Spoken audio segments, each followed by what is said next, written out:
Welcome back to the Act Two podcast, a podcast for the real-life working screenwriter. I'm Tasha Hugh. And I'm Josh Hallman.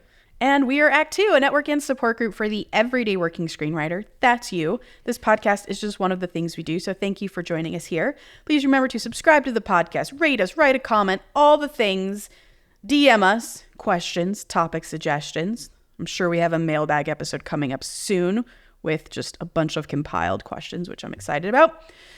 And you can do that at ActTwoWriters@gmail.com, all spelled out, or on our Instagram and Twitter at ActTwoWriters. I'm Story Thursday on Instagram and Tasha 3.0 on Twitter and Blue Sky.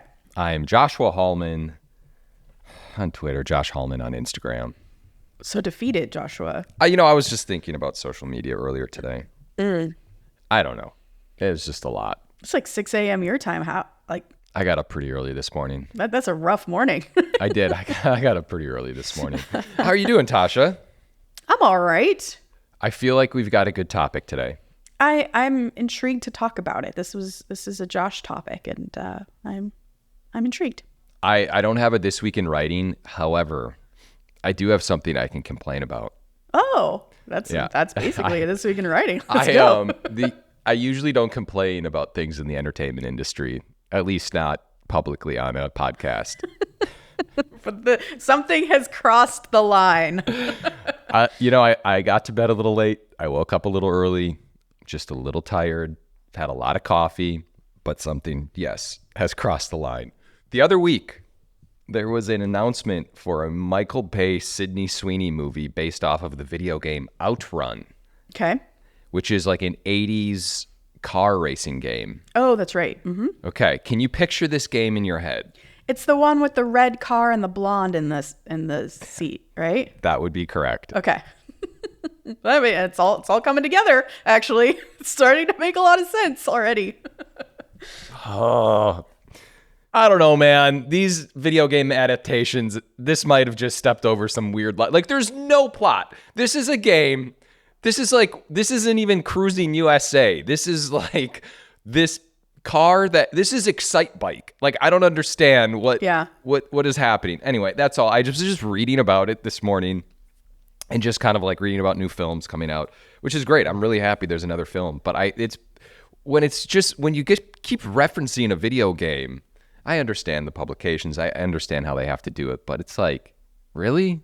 This is the IP? I mean, Minecraft also has no story. But I feel like Minecraft is gigantic. It transcends multiple generations. I guarantee I just said this title and like 98% of the people were like, huh? Which is fine. And I understand that. But it's just a car racing game from a perspective of behind the car. It's like an overhead shot. For the POV behind the car. There is nothing. What is this? Unless it's a one-shot movie where they're just being chased the entire time. Which, by the way, if that's what it is, I'm in.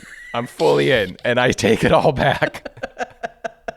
I never complain about stuff like this. Isn't even a complaint. It's just more of an observation. It's just going to be like an 80s style action crazy movie about, I don't know, like sex, love, and fast cars. You know what I actually realized about myself is I will see any Michael Bay movie.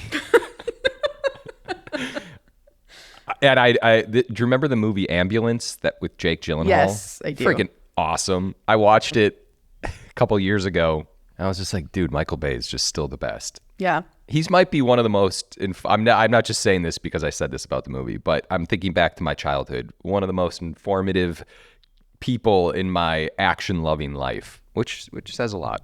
Here's a question that I have.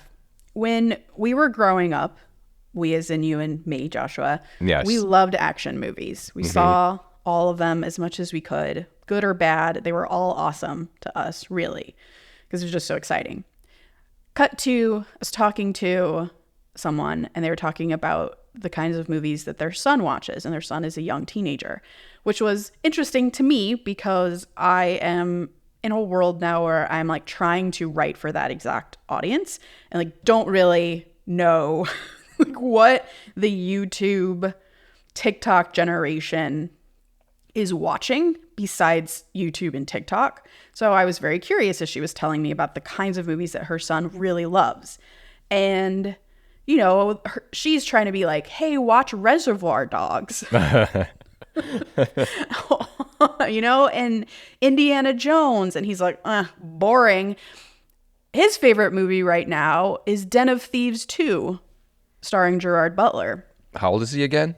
He's like early teens. Yeah, that would probably be my favorite movie as well. Right. I'm not knocking it. I'm just trying to understand.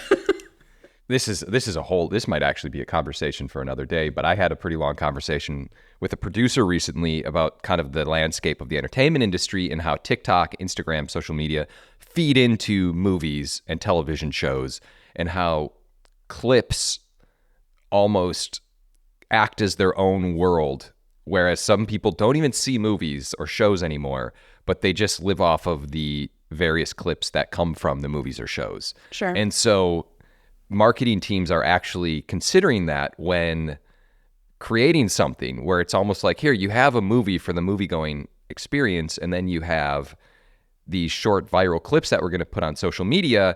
And so it almost has two different lives, and it means two different things. One, it might mean a meme to a kid, and it might mean a important scene to an adult. And so it's these multiple layers of, you know, this entertainment. While like my heart sunk and I wanted to throw up all over my computer. This isn't a new thing, because my husband, Paul, who is, how old are you, Paul? You're like 4 years younger than me. Paul, between the age of 18 and 50. He's a little younger than me, but like just enough where like some of our tastes growing up were different, right? Because like he would have been a freshman and I was a senior graduating. So just slightly different.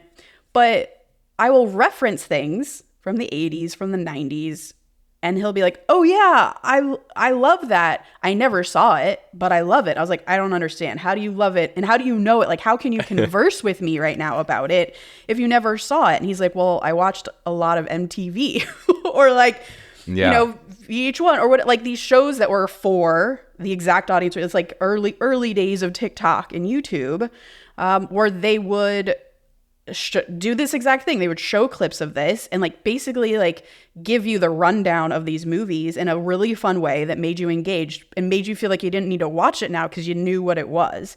So this is not a new thing. And I don't technically mind it, because we always, when we talk about writing, have also talked about like trailer moments. Like, what is the thing that I can show in the trailer that will get people excited to come back to the movie?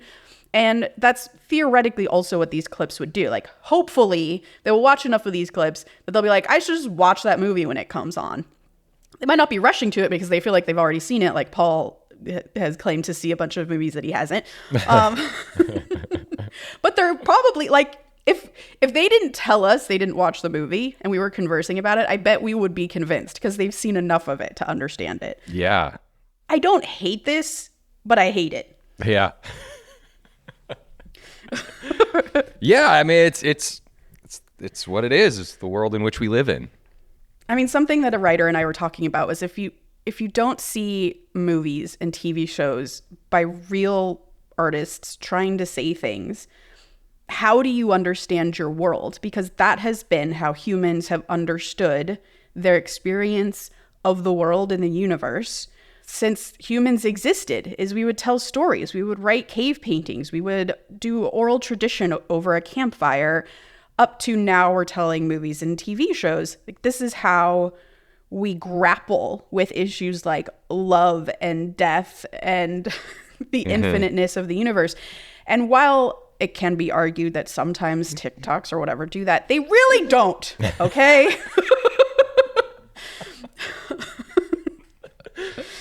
Okay. Get off my lawn. All right. Off my fucking lawn. Get off my lawn. All right. Sorry. Look what you did to me. We're going to start a new segment, Get Off My Lawn.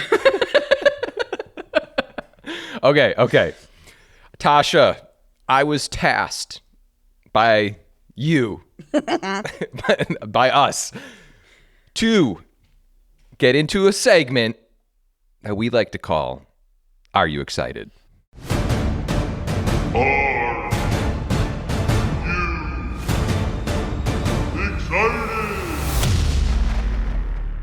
These are the new movies that are coming out in the month of May. The purpose of this is not only to find out if you, Tasha, are excited, but to remind people that these movies are coming out and for them to ask themselves, am I excited? Tasha, are you ready? Yes. I'm just diving right in. I'm so excited. Because we are starting right off the bat, The Thunderbolts.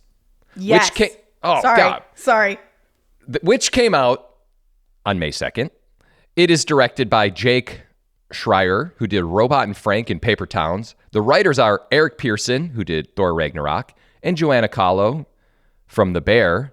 Just a little backstory here. Pearson studied screenwriting at New York University's Tisch School of the Arts and joined Marvel Studios' screenwriting program in 2010, which I find really freaking interesting. I'm going to come back to that. Fun fact. Yes, go. I tried to get into that school for film school and was rejected. That's lame. It's like the pinnacle of film schools. What is it? Do you know anything about the Marvel screenwriting program? No. I don't either. I actually did a little bit of I was trying to do a deep dive on it, but I was like, you know what? I got to focus on Are You Excited? And Kahlo, she serves as a co-showrunner for The Bear. She's written and directed multiple episodes across the series. Quick little summary. This is a team of misfits. They're recruited for a covert mission that threatens to expose more than just secrets. This is basically the anti-Avengers. This is the Dirty Dozen for the Marvel Universe, Tasha. That's cool. Fun fact about this is there's a little asterisk in Thunderbolts. I've seen that. Yes. Do you know why it's there? No. So there's a couple different theories, but it is believed that it hints at the absence of the Avengers, meaning there's a little asterisk somewhere in the movie that says the Avengers were not available. So now you have the Thunderbolts. Anyway, so that's what I got, and you're excited. I'm excited. I love the Marvel Universe just like you do. Just like everybody else, I also feel like it's been tanking lately. This feels like a new version of that, but also the same, maybe too much the same. I don't know. Yeah. Do I question the shot where they're all holding up a giant piece of debris when they have no superpowers? Yes. Do I hope they explain that in a way that makes it feel cool and realistic? Yes. I'm going to see it. My problem is I'm going to be on a road trip during this time with a dog who cannot go to movies. She neither understands them nor can actually access them. What are you talking about? Just put one of those movie dog things over Indy. What is a movie dog thing? Put a little hat on it. It says "Seen a movie." That's really cute.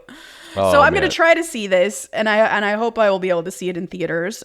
Movies are sort of staying in theaters a little longer than they have been. They're starting to go back to normal. So hopefully it'll still be there when I'm done with my road trip. Okay, moving on. You know, this movie Thunderbolts kind of occupies the theater space for a little bit, but there's some movies coming out. May 9th, Shadow Force. You might have heard of this movie, Tasha. Uh-huh. It is directed by Joe Carnahan from the A-Team, Narc, Smoking Aces, and The Grey, which is just a freaking very underrated movie. I think who was it? It might have been one of our friends who I don't want to say, but I think right after watching The Grey, they had to walk around the Grove and smoke a cigarette. Fair. Yeah, absolutely fair. The writers are Joe Carnahan and Leon Chills from the Wild One TV series. It stars Kerry Washington, Mark Strong, and Omar Sy. The summary is an estranged couple with a bounty on their heads must go on the run with their son to avoid their former employer, a unit of shadow ops that has been sent to kill them. Not many fun facts on this, so I think maybe I'll just give one. They almost came on the podcast. We couldn't make it work, but we couldn't make it work. Yes. And you know what's so interesting about this is such a simple premise. Like it is the most basic. There are assassins, so your characters, your heroes are automatically going to be cool and action-packed. Mm-hmm. And they now care about something. They care about a child. Also great because you can take that child away and it can give them motivation. And then you have someone who says, you can't just leave the game. That's not how this works. And then that's the movie, folks. Like, it writes itself. And now you just get to have fun with the action sequences along the way, which it looks like from the trailers and stuff that we've seen and prep for the interview we didn't do. It looks like, yeah, that's what they did is use this as an opportunity to just like do crazy action scenes, which I hope it's great. Yeah, I'm going to put a pin in this thought to a different episode of like what you just said, this premise that is very familiar, but very different, but it makes sense. It's clean. We'll come back to that. Okay, I'm moving on to a movie called Clown in a Cornfield. It is directed by, I'm bringing this up, it's directed by Eli Craig, who did Tucker and Dale vs. Evil. And one of the writers, why I'm bringing this up, is Carter Blanchard, who did Independence Day Resurgence. And he wrote a script called Glimmer, Tasha, which was a time travel Amblin type film, which was huge on the blacklist from, I think it was about 10 to 11 years ago. And I remember reading his stuff so long ago and being like, oh my God, he cracked a new Back to the Future. Who is this guy? And so I've kind of been following his career since. And this is about a fading Midwest town in which Friendo the clown, a symbol of bygone success, reemerges as a terrifying scourge. It's based on a YA novel. Oh, wow. So I don't know if this is your jam, but are you excited? It's not really my jam. Okay. Medium. Okay, medium jam. All right. So then I'm going to jump into the following week, May 16th, to a movie. There's two movies coming out this weekend that I think one's not your jam, one it might not be your jam, but you're going to be familiar with. Number one, this movie's called Hurry Up Tomorrow. Hurry Up Tomorrow is an American musical psychological thriller directed and edited by Trey Edward Schultz. The film is based on The Weeknd, who's an artist, his sixth studio album. It was written by The Weeknd and Schultz. It stars Jenna Ortega. Have you heard of this film? No. Okay. It sounds like such a fascinating... I like Jenna Ortega. So do I. I love Jenna Ortega. I know some of the songs that will probably be in it. I was actually, I don't know. I was very unfamiliar with this, but okay. Wanted to bring it up. Okay. Here's a big movie now. Final Destination Bloodlines. Oh, shit. May 16th. Yeah. The director, Zach Lipovsky and David Stein. The writers are Guy Busnick, who did Scream, and Laurie Evan Taylor, who did Wicked, Wicked Games. Listen, I don't really need to get into what this movie's about. I think we all know the premise of Final Destination. Mm-hmm. The little fun fact about it is that the film opens with a premonition in the 1960s, which is the earliest in franchise history. There's not much about this movie. It's been through, I know this idea has been through a lot, like the Final Destination franchise. So I think what they're trying to do is they're trying to start it a little earlier, have a couple bloodlines, extend the universe of Final Destination, which I think is clever. I guess, are you excited for it? Are you a Final Destination person? I have seen at least the first one multiple times. I don't know if I've seen the others. They all sort of blend for me. Yeah, they're really enjoyable. I saw the trailer at the top of Sinners when I watched Sinners this last weekend, and I couldn't watch it because it was so terrible. Mm-hmm. You know, like how well they shoot the things lining up to kill someone. Yeah. It makes me so uncomfortable. Of course, that's why it's such a good movie, because it makes everyone uncomfortable, but I couldn't watch the trailer, basically. What I find fascinating about this is it was shot for IMAX.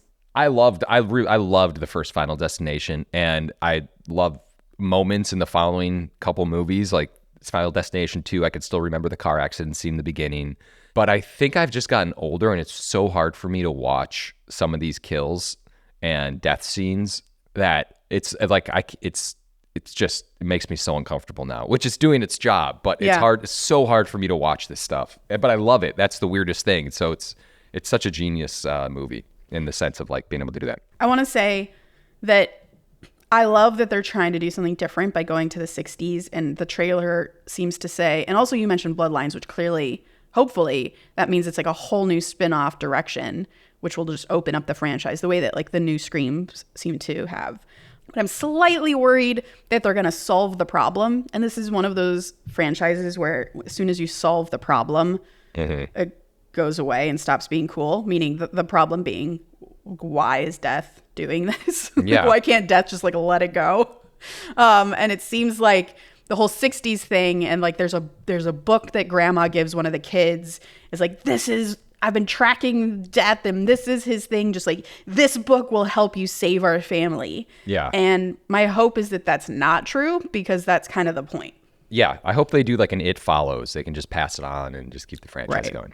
Yeah. All right, I'm gonna just kind of go get into these next one, because there's like May is about to get absolutely freaking crazy. So I'm going in. Rapid fire. Here we go. May 23rd, Mission Impossible: The Final Reckoning. I'm not even giving fun facts. I'm not giving anything. We're just all in. After that, May 23rd, same weekend, Lilo and Stitch. Whoa, same weekend? It's called counter programming, Tasha. Yes. Wait, May 26th? May 23rd, excuse me. May 23rd? I'm going to be watching both of those.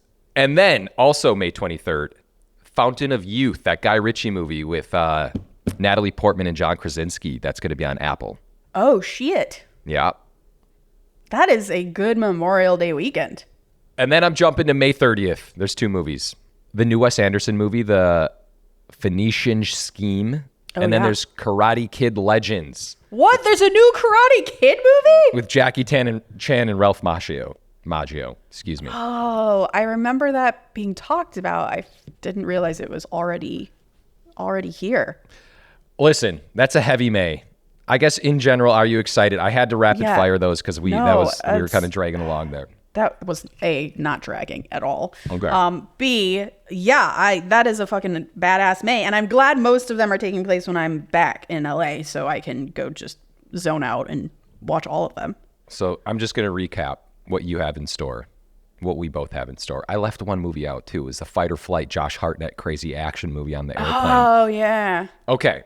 So just in conclusion, Mission Impossible, Lilo and Stitch, Fountain of Youth, just those three alone, just it's a rockin' May. It's a great May for movies. Yeah. Summer movies, man. Summer movies are back. We have begun. Okay. All right. So our main topic comes from Josh. Josh, why did this topic of knowing your story come up for you? All right. So this happened recently. I got some notes. I've talked it over with someone that I'm working with on the script.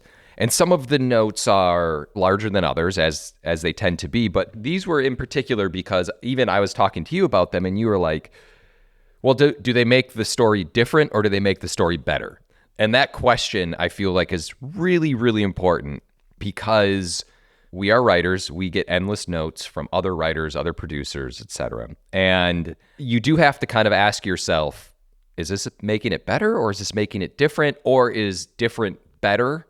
And this is where it comes in to really know your story, because now when a writer, when I have to go back to talk to somebody about this, I have to know, or any writer has to know the story so well that they can be like, these are the choices that were made, and this is why they were made, and this is why it services the story. What are you thinking? Because is it just kind of the flavor of the moment where you want to change it? It seems cooler, or is this something where it actually makes the story better? Yeah, it's a complicated question, especially, kind of what you framed at the top, which is what happens when you get contradictory notes. Because you had mentioned that someone read it and gave you good notes and you understood your way forward. And then someone else read it and was like, here's all these changes. And yeah, you could do them, but then it just makes your story different. And how do you manage that? And we've gotten questions a lot from listeners about this very thing. And it will happen pretty much every time you have more than one person read your script. You're always going to have contradictory notes that will send your script in various directions if you listen to all of them. So what do you do? And as we said at the top, the answer is to know your story. And only you can know your story. And that's very cool. It's like your superpower. And when you told me about this idea as a topic, the first story that came to mind was something that happened to me where I made a character who, in his past, he had abandoned his family when they were attacked one day, and his entire family died. And when we meet him, he is drinking himself to death. He's doing everything he can to avoid all of these memories, obviously, because it haunts him. He was a coward. He abandoned the people who loved and trusted him most in the world, and that is his flaw. But he did it because in a moment of weakness, something we can all understand, I think, he was so afraid that the only thing he could think about was running away, and he's regretted it ever since. Now, this character also has superpowers, and he had them Also, when his family was attacked. So the conversation I ended up having with this director was really interesting to me because the director wanted to show this character at least trying to protect his family, then failing to do so, and that's why he decides to run away. And to him, that felt like the same, because his note was, he's a superhero. He could technically easily defeat this attack. So to understand why he runs away, we have to understand that this attack was too much for him. And I sat with this note for a very long time because the problem with this note was that it made a lot of sense. It was logical. But my gut was telling me that's not right. And that's when it becomes hard. That's when this conversation that you're talking about happens, where there's logic to the note that you are getting. So you can't just write it off as a dumb note or, hey, you misread this. I actually understand exactly where you're coming from and why your note is true. But something is not sitting well with me because I knew the character I had created really well. I knew his problem better than anyone, including the director, which meant I knew that we couldn't excuse what he did in his past, which is what the director kind of wanted to do. I didn't want to say, oh, look, he tried to save his family. He did his best. He just couldn't do it. And that's what he's upset about, because that's not what the problem of the movie was for him. He's drinking himself to death when we meet him. He's doing every other thing to forget it because he's ashamed because he did something wrong. And it was really important for me that he did something wrong. And if I had changed that moment and made it instead that this character had tried to be heroic and then failed because the attack was too much, and then he ran and was ashamed about ultimately just running at the end, I feel like that waters down his problem, and it would have made me like him more, and it would have made me less uncomfortable with who he is. And I think that's what the director was responding to. He felt uncomfortable by what happened in the past, and I think he really liked this character and didn't want him to come off as badly as he did when we first meet him and hear his story. But that's what I wanted because ultimately it meant that his redemption story, this character's redemption story where he has another chance to protect his family at the end of the movie and he decides to stand his ground, that suddenly feels so much better. It feels so much more earned. So to me, that's just a really great example about knowing your story. And I think that's where we can get into trouble as writers because we can see the logic and what that person is saying. And we feel like, because we're insecure writers, we often feel like, yeah, we must have just missed something. Like they're seeing a logic problem with my story that I just didn't see because I was so caught up in it. But I could walk through his logic and then explain it to the director in a way that was thought out and intentional. And that to me is the difference between knowing your story and not. Because I could have just said, nope, that doesn't feel right. But I took the time to think through it and really articulate why I was feeling this way. Yeah, I just got lost in that story in a good way. Like I was along for the ride and drifting and having anxiety and not at the same time. You know, what happened with me is, and this I'm sure this has happened to you, is I got the notes sent to me through someone else. Like hey, here are the notes, check it out. And then I got a phone call like immediately. And they're like, hey, so what do you think? Can we talk about this? And you know, the natural reaction is to kind of have a solve, I think. You know, you want to be like, oh, I got this. I have a handle on this. And I'm only bringing this up because I think this is something that happens to everybody. But fortunately, I knew the person well enough to be like, hey, let me think about this for a little bit and see if this resonates or not. But, you know, because as a writer, you get into this people-pleasing mode. You're just like, yes, yeah, we'll change. And what you just said was so beautiful because you work through it and you figure it all out. So yeah, and I do feel like there are plenty of times where you resist a note and you have no reason why. Like I had this explanation that came up for me for this other example, but sometimes it's exactly what you're saying, where you get the call, you get the notes, and you're like, well, fuck. Like I don't know what this is. I don't know what to do here. And I'm reacting and I don't know why. And I can't have a conversation with you right now because there's no way for me to articulate why I'm like furious or why I'm like going to go cry or whatever my reaction might be. I just need a second. And to me, that's extremely common. And I think it comes from one of two places. I think the first is that your gut is warning you when it hears these notes. Do not go down that path. And you haven't figured out why your gut is reacting. You just know your writer gut is saying, no, danger zone. Or there's like this other part of you where the note is just, it's not what you imagined in your head. And it's not what you've fallen in love with. And it's not what you've worked so hard to put on paper the last however many months or weeks. And so you instinctually are reacting negatively because the notes are pushing it to be something different than what you have imagined.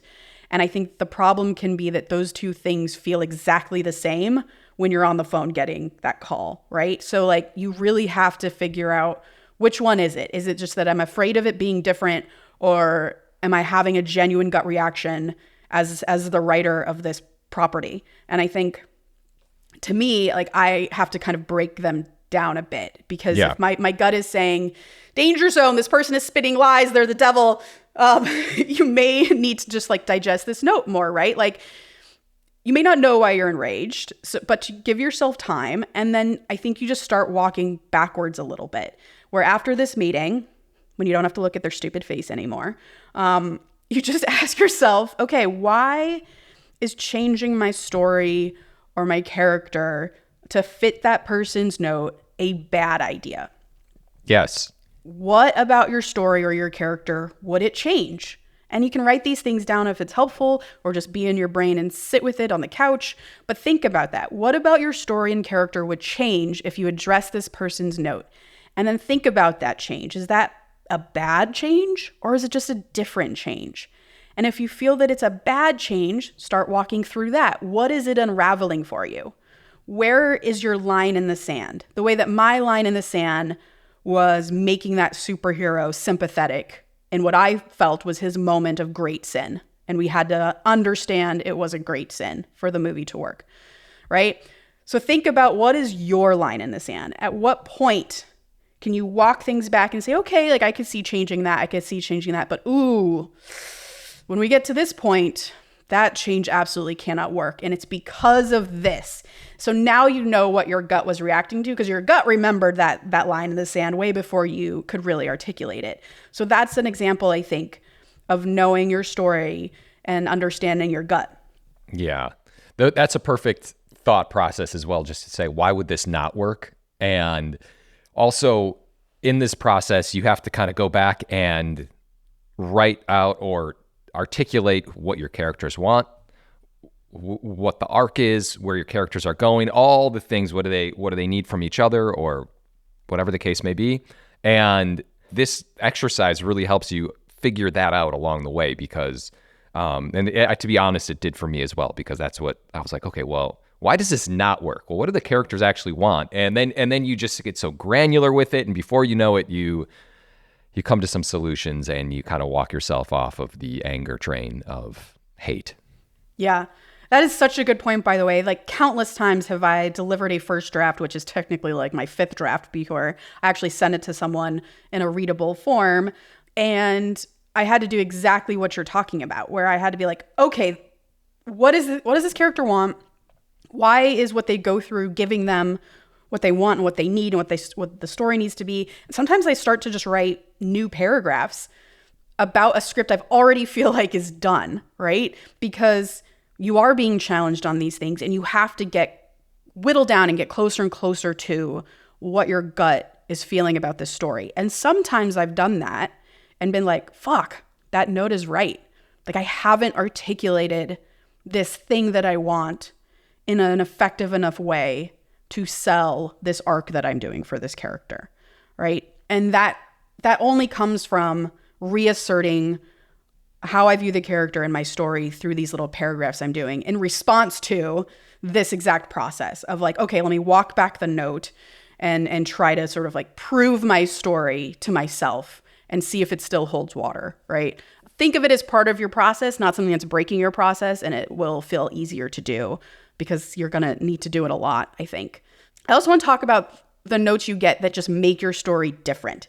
because I think those can also split into two paths, one more nefarious than the other. Because I've definitely been in a situation where I was given a note by a producer. Let's just use the small everyday example, which is, this line doesn't make any sense to me. Can you say this instead? And I may think, God, that line is dumb. My line is better. How dare you get in here and give me line notes? But, maybe that's the producer's only contribution, and you want them to feel included so that they're happy. Or maybe it really makes no difference to you what the line is, so long as the spirit of the line is the same and that it sounds like, of course, it's from that character's voice. So you may need to just like rewrite the line a little bit because the producer's just not probably going to have like the best line. But you throw it in. It makes it different, but it can do all these sort of positive things along the way, which just make people feel good about the product, right? I think that's okay. And as long as you're not compromising the whole, go for it. But I have another story where I wrote a movie and the second act wasn't working in this movie. I've actually talked about it recently because it's something that I'm working on now. And when I heard these notes, my heart sank because it was a lot of work to fix this. And I had put so much work into this other version, like literally months. And it's going to clearly take so much work to completely pivot this, which is what I was going to have to do based on their notes. And I feel like I very often get notes that are like, this entire thing you worked super hard on, you got to try again. I get that a lot because my act twos can be a little squishy sometimes. And that's generally the section of movies that I have to rework several times to find like the cleanest, best version. And that was the case. This was a first draft and they said, you got to try again. And every fiber of my being in that initial call wanted to argue for the version of the movie I was making, to somehow preserve it, because I had put so much work into it that like, well, maybe if I just tweak what's there, it'll work for you. But the truth was it really did need a complete overhaul. And I think you may tell yourself all kinds of reasons of why you're arguing for this version. This version's better, or your version's just different and that's it. This is my vision, all the things that we tell ourselves. But I think you generally have to ask yourself in that moment and be brutally honest to yourself that, are you resisting this note because it's going to be a lot of work that you don't want to do because you're tired of this story, or because you had a deadline in your head and this suddenly you've like missed that deadline, whether you want to go sell it or you want to apply to a contest or whatever it is.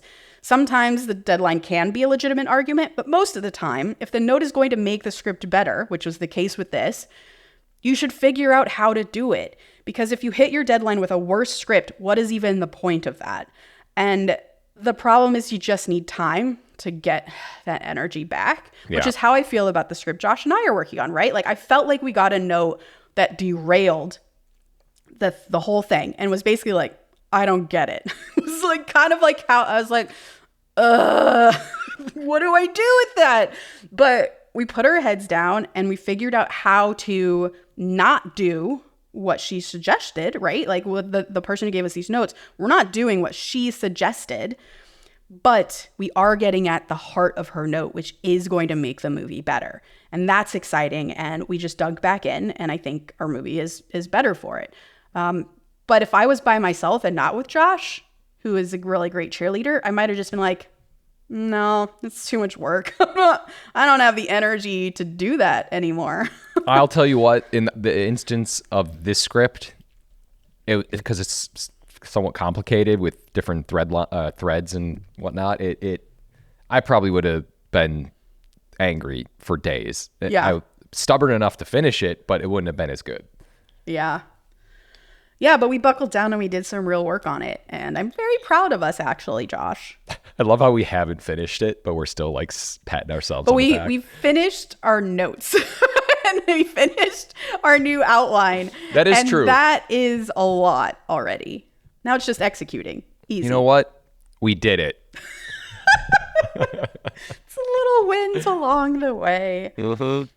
That's what I got. That's what I got about knowing your story, and when you get contradictory notes, the kind of the different paths your brain will take and how you can legitimately get through it in a way that's not emotional and scary and reactive.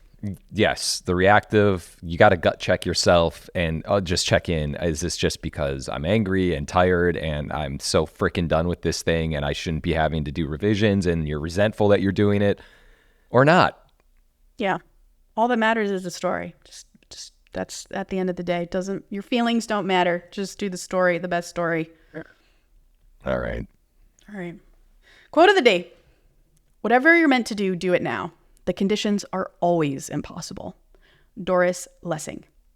Please remember to rate and subscribe. Follow us at ActTwoWriters for more awesome writing stuff. You can follow me, Tasha, at Story Thursday on Instagram or on Twitter at Tasha 3.0. I'm Joshua Hallman on Twitter, Josh Hallman on Instagram.